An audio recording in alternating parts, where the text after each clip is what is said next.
آپ صحابہ کرام کے بچوں کے واقعات پڑھیں، عقل دنگ رہ جاتی ہے کہ چھوٹے چھوٹے بچوں نے کتنے بڑے بڑے واقعات سر انجام دیے اور کس طریقے سے ان میں ایمانی جذبہ تھا۔ سعد بن ابی وقاص معروف صحابی ہیں، ان کے چھوٹے بھائی تھے عمیر بن ابی وقاص، یہ ابھی بچے ہی تھے کہ اسلام لے آئے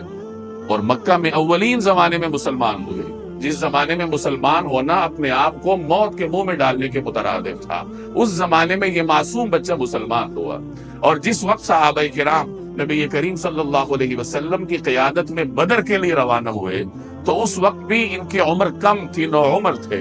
اور اس عمر کے ابھی نہیں تھے کہ ان کو ساتھ لے جا کے میدان جہاد میں جنگ میں عملاً شریک کیا جائے۔ حضرت سعد بن ابی وقاص کہتے ہیں کہ جب ہم بدر کے لیے جا رہے تھے تو میں نے دیکھا کہ میرا بھائی عمیر بن ابی وقاص صحابہ کرام کی جماعت میں ہے اور چھپتا پھر رہا ہے، تو میں نے اس سے پوچھا کیوں چھپ رہے ہو؟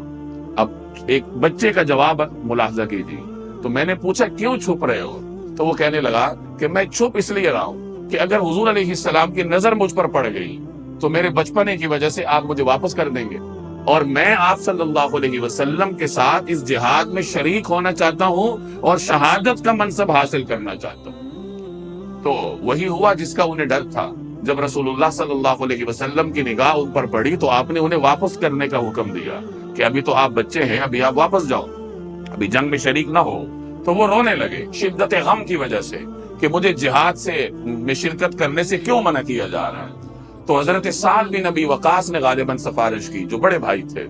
رسول اللہ صلی اللہ علیہ وسلم سے، تو حضور علیہ السلام نے ان کا شوق دیکھتے ہوئے انہیں اجازت عطا فرما دی۔ چنانچہ عمیر بن ابی وقاص نوعمری کی حالت میں غزوہ بدر میں شریک ہوئے۔ عمیر بن ابی وقاص جو رسول اللہ صلی اللہ علیہ وسلم کی صحبت میں اپنے بچپن کے ایام گزار رہے تھے، انہیں اللہ نے اس بچپنے میں ایسا ذوق جہاد عطا کیا تھا، ایسا ایمانی جذبہ عطا کیا تھا کہ وہ اس میدان میں زبردستی خود مطالبہ کر کے شریک ہوئے، اور پھر اللہ نے ان کی خواہش کے مطابق انہیں شہادت کا منصب بھی عطا کیا۔